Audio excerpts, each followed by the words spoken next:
Corona काल के बीच मोदी सरकार साल 2022 और 23 का बजट पेश करने जा रही है। ऐसे में छोटे और मझोले व्यापारियों को इस बजट से काफी उम्मीदें हैं। इस पर व्यापारियों से बातचीत की हमारे संवाददाता नमित त्यागी ने।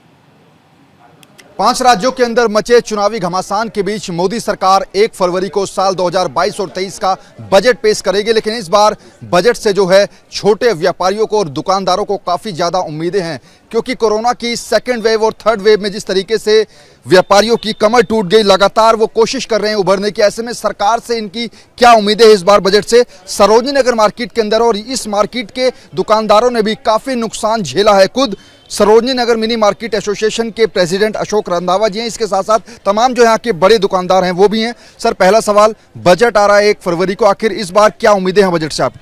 देखिए जी, बजट से तो हम लोगों को सरकार से बहुत ज़्यादा उम्मीद है। मिडिल क्लास के लोग हैं हम लोग। 3 लॉकडाउन हम लोगों ने झेले हैंगे और कितना हम लोगों को नुकसान हुआ हैगा ये सारे लोग ही जानते हैं, क्योंकि सबसे ज़्यादा नुकसान जो दुकानदार को पड़ता हैगा। ये तीसरा लॉकडाउन हुआ था, सीजन के टाइम था, उस टाइम लॉकडाउन लग गया। हालांकि उसमें सरकार की या किसी की नहीं, ओमिक्रॉन या कोरोना जो फैला है उसमें हम लोग भी सरकार के साथ है।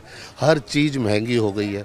आज से 6 महीने पहले जो दाल या तेल या और चीज़ें थीं वो डबल ट्रिपल हो गई हैं। 200-250 रुपये लीटर तेल मिल रहा है। गैस सिलेंडर जो था वो 1000 रुपये का हो गया है। पेट्रोल के दाम कितने बढ़ गए हैंगे। जीएसटी सरकार घड़ी घड़ी बढ़ा रही हैगी। कपड़े पे पहले बिल्कुल भी जीएसटी नहीं थी, रेडीमेड पे जीएसटी नहीं थी, अब वो 5 से 18% तक जीएसटी हैगी। दुनिया में कहीं पे भी 28% जीएसटी नहीं है, खाली हमारे देश के अंदर ही 5 से लेके 28% तक जीएसटी है।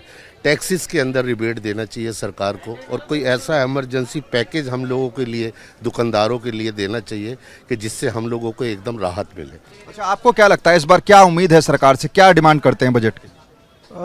उम्मीद के बारे में तो मैं नहीं कहूँगा। सब अलग अलग तरीके से बिहेव करेंगे। इसमें हमारी फाइनेंस मिनिस्टर भी उस तरीके से अपने हिसाब से चलेगी, जो उनके पास फंड्स होंगे इस समय उस हिसाब से ही मैनेज करेंगी। पर मैं एक सजेशन ज़रूर दे सकता हूँ। छोटा सा व्यापारी हूँ और करीब 38 ईयर से मार्केट के साथ जुड़ा हुआ हूँ। अगर छोटे व्यापारी को नेग्लेक्ट किया गया तो ये देश बैठ जाएगा जी। बिल्कुल अर्थव्यवस्था बैठ सकती है, इसको नज़रअंदाज नहीं कर सकते, नहीं कर सकते, नहीं कर सकते। छोटा व्यापारी करीब इस पूरे हिंदुस्तान के अंदर 30 से 35-40% लोग व्यापार करते हैं, छोटा वाला।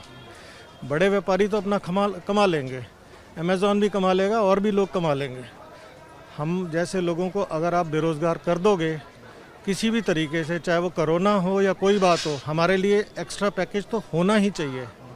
और वो MEMS वाला वो पैकेज नहीं कि मार्केट से लोन ले लो, बैंक से लोन ले लो। हमें उसमें मिलना चाहिए, पार्टिसिपेशन भी मिलना चाहिए, क्योंकि हम टैक्सेस दे रहे हैं और हर चीज़ से हम गवर्नमेंट के साथ हैं और बाद में भी रहेंगे, हम कमिटेड हैं।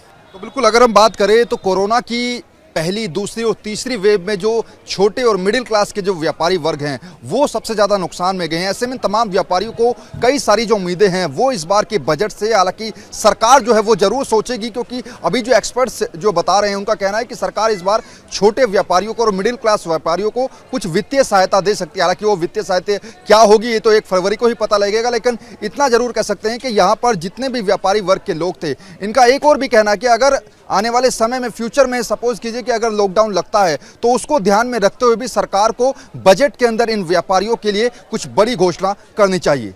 कैमरा पर्सन शिव कुमार के साथ नमित त्यागी, न्यूज़ इंडिया, दिल्ली।